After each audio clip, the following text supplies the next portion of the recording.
Hello students, आज हम biology 9th class में चैप्टर नंबर 8 न्यूट्रिशन का जो नेक्स्ट टॉपिक डिस्कस कर रहे हैं that is mall nutrition. Mall nutrition को डिफाइन कैसे करेंगे? The condition caused by insufficient diet is called mall nutrition. ऐसी कंडीशन जो कि इनसफिशिएंट और इम्प्रॉपर डाइट की वजह से कॉज करती है उसे माल न्यूट्रिशन बोलते हैं। इनसफिशिएंट डाइट हेयर मीन्स ऐसी डाइट जिसमें वो तमाम न्यूट्रिएंट्स जो कि नॉर्मल बॉडी ग्रोथ और डेवलपमेंट के लिए जरूरी होते हैं वो ना काफी हों। माल न्यूट्रिशन के यहाँ हम टू मेन टाइप्स को डिस्कस करेंगे। Number 1 undernutrition and number 2 overnutrition. First of all देखते हैं what is undernutrition. Malnutrition is mostly referred to undernutrition. It is caused by inadequate consumption of the nutrients, number 2 poor absorption of the nutrients and number 3 excessive loss of the nutrients। means under nutrition में nutrients की consumption नाकाफी होगी या अगर nutrients intake किए जा रहे हैं but digestive track में उसकी एब्जॉर्प्शन पुअर है, वो अच्छे तरीके से नहीं हो रही, या अगर इनटेक किए जा रहे हैं तो एक्सेस में लॉस हो रहे हैं, देन उसे अंडर न्यूट्रिशन बोलेंगे। There are different types of undernutrition. Nutrition के एक केस में पेशेंट की हाइट तो नॉर्मल होगी बट वेट कम होगा, दूसरे केस में उसकी एज के अकॉर्डिंग हाइट लो होगी। In another case patient underweight होगा, मीन्स उसकी एज के अकॉर्डिंग उसका वेट कम होगा। There are different types of undernutrition. Undernutrition के एक केस में अगर नॉर्मल पर्सन से कंपेयर किया जाए तो अंडर न्यूट्रिशन पेशेंट की हाइट तो नॉर्मल होगी बट वेट कम होगा। इन अनदर केस एज के अकॉर्डिंग पेशेंट की हाइट कम होगी। और थर्ड केस में पेशेंट अंडर वेट होगा, मीन्स एज के अकॉर्डिंग उसका वेट नॉर्मल के मुकाबले में कम होगा। Second type of malnutrition देखते हैं that is overnutrition. Overnutrition here means when nutrients intake is more than normal. It results from over eating, means जब ओवर ईट कर लिया जाए जरूरत से ज्यादा खाने से।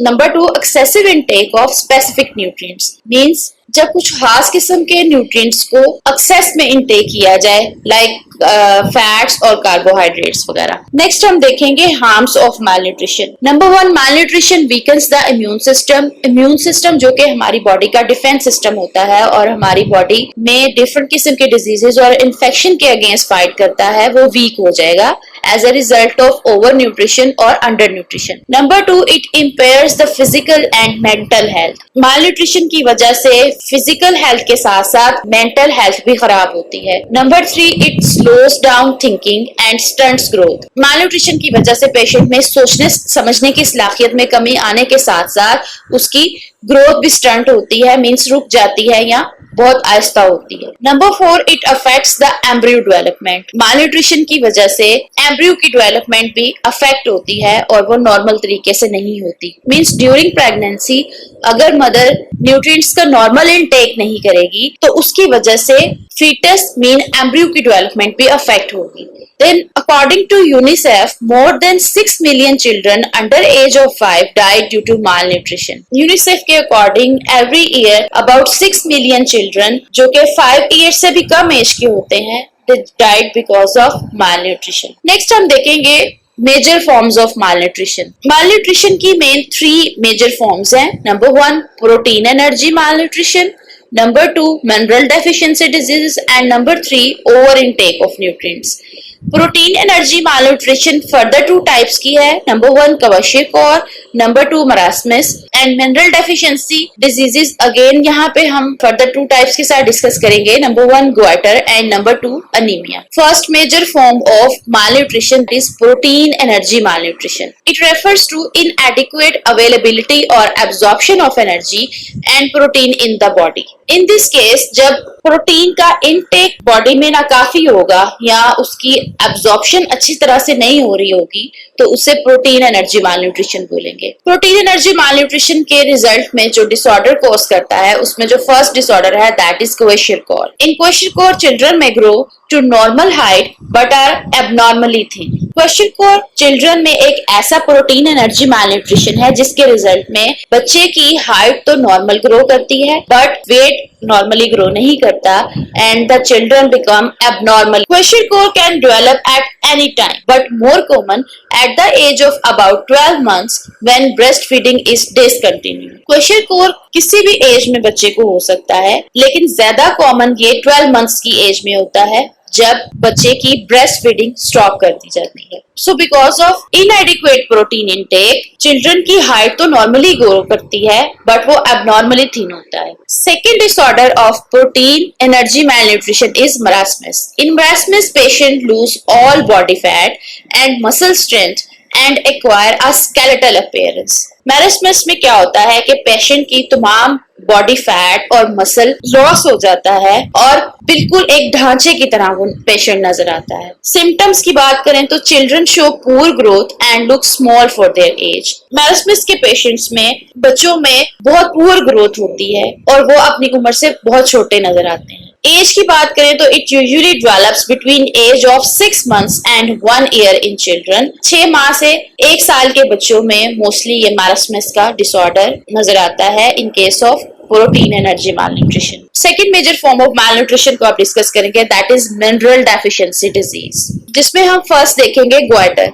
इन this thyroid gland becomes enlarge and it results swelling in the neck.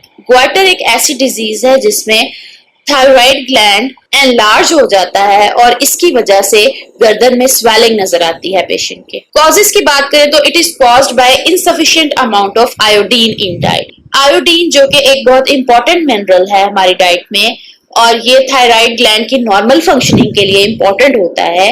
In case जब आयोडीन की डाइट में कमी होगी तो because of this deficiency of the nutrient, thyroid normally work out नहीं करेगा and it will become enlarge. Second जो हम यहाँ मिनरल डेफिशिएंसी डिजीज को डिस्कस करेंगे, that is anaemia. It means a lack of blood. It is caused when number of red blood sales reduce to a level lower than normal. Anaemia एक ऐसा disorder है जिसमें patient की body में red blood sales की कमी हो जाती है।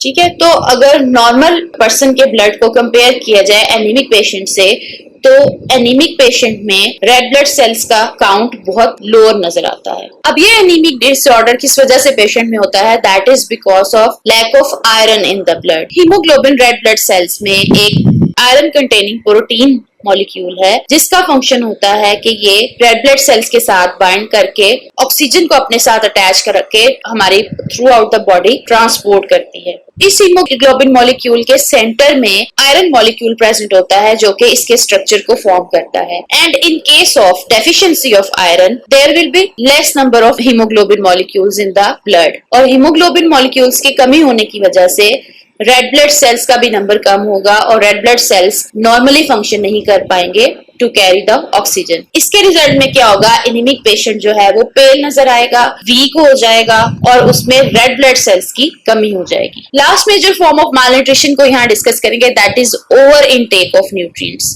मींस जब न्यूट्रिएंट्स का इनटेक नॉर्मल से ज्यादा लिया जाए। In this case nutrients are taken more than the normal amount required for normal body growth. इस केस में न्यूट्रिएंट्स का इनटेक नॉर्मल अमाउंट से ज्यादा किया जाता है। Effects its results are intensified when there is reduction in daily physical activity.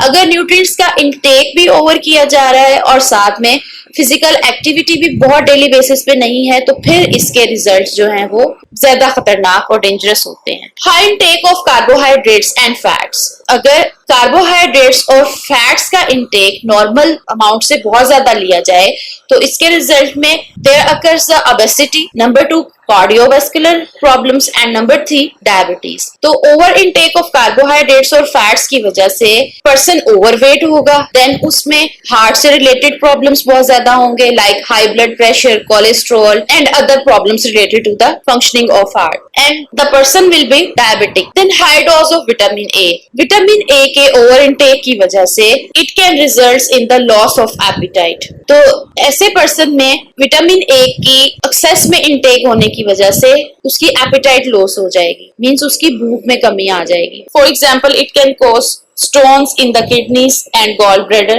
Then high dose of vitamin D. It causes deposition of calcium in various tissues.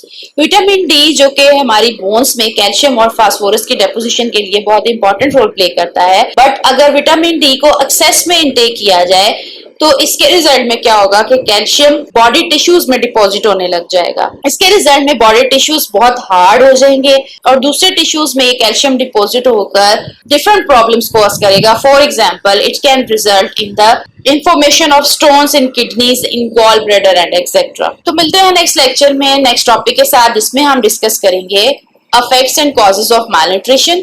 जानने से पहले अगर आप हमारे चैनल पर नए हैं और अब तक चैनल को सब्सक्राइब नहीं किया है तो सब्सक्राइब बटन को क्लिक कीजिए और बेल आइकॉन को प्रेस करना मत भूलिएगा, ताकि आपको हमारे आने वाले नए लेक्चर्स के बारे में अलर्ट्स मिलते रहें। Thank you.